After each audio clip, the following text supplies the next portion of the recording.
Items on the agenda are not included on the agenda. Speakers are required to state their name and address for council records. Limit the remarks to 3 minutes or less. Speakers are requested to frame their comments around items that follow from the authority of the city council.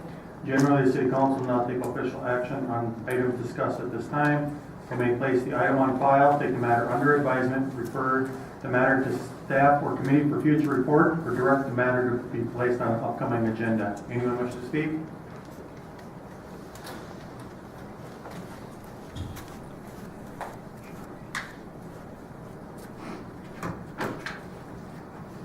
Robin Hensel, 807 First Street Southeast.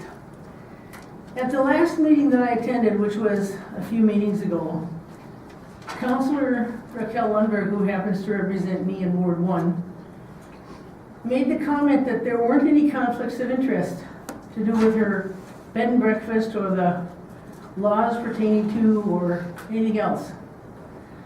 Well, I find it interesting that Raquel is, I believe, the president of the board of the Convention and Visitors Bureau. And this council pays an awful lot of money to produce this. Every year, Christina Von Berg comes here asking for tens of thousands of dollars to produce this brochure and others to advertise this city. Okay, I don't have any problem with that, except that Councilor Lundberg is the president who is accepting, as a councilor, voting on funds that fund this advertisement, okay? Waller House and others have advertising here, and they're paid advertisements. On page, which is legit, on page 7, this is the paid ad for the Waller House, right there. It's the only paid ad in here, okay? But then, there's a cleverly devised free advertisement for the Waller House on page 28, right here. Now, mind you, I'm telling you this because not every business in town gets this privilege, just a few, like the president of the Convention and Visitors Bureau Board. So that's on page 28. You can look at this yourself later.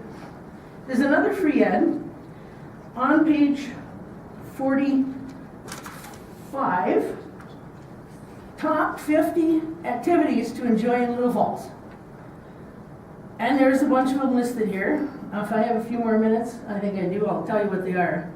But item number 36 is interesting. It says, sleep over at the historic B&B, the Waller House Inn. Now that's a free advertisement for a councilor who is also the president of the CDB board who's voting to fund this. If that isn't a conflict of interest, I don't know what is.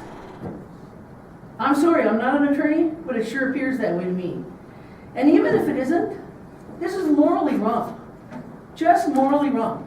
And there seems to be a pattern in this city. I started noticing that Kathy Van Risingham was the mayor. She also favored certain businesses, like Pete and Joyce Bakery, who a lot of times got the bid for the food to do with the Sister City Committee. Time's up, Robin. Sumsky's, Thank you. Black and White, and now it's Touré Bike Shop as well. Good night. Thank you. Good night.